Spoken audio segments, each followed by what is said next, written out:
अस्सलाम वालेकुम। जो बीमारी देता है वही शिफा भी बख्शता है। आज के तरक्की याफ्ता दौर में हम इस बात को भूल चुके हैं।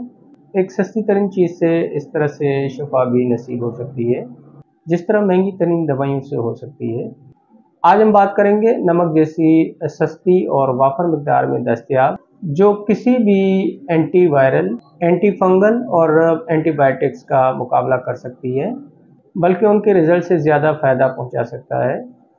नर नमक एक बेहतरीन एंटीबायोटिक, एंटी फंगल और एंटी वायरल है।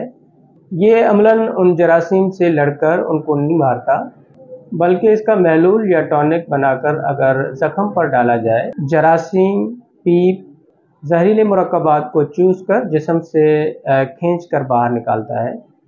सूजन और दर्द गायब हो जाता है और चंद ही दिन में ज़ख्म ठीक हो जाता है। अगर किसी वजह से किसी की आंखें दुखती हैं, अक्सर मोटरसाइकिल के ऊपर सफ़र करने वाले लोगों के साथ ये मसला दरपेश आता है।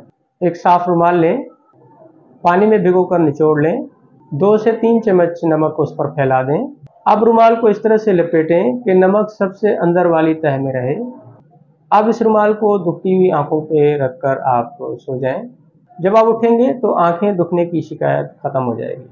रोज़ाना नमक मिले पानी को नाक में इस तरह से डालें कि उसका जायका हलक में महसूस हो। ये अमल दिन में 5 से 6 मरतबा दोहराएं, बंद नाक खुल जाएगी। गला ख़राब होने की सूरत में नीम गर्म पानी में नमक मिलाकर गरारे करने से गला ठीक हो जाएगा, इरिटेशन बंद हो जाएगी। टीनेजर्स के साथ अक्सर ये मसला दरपेश आता है।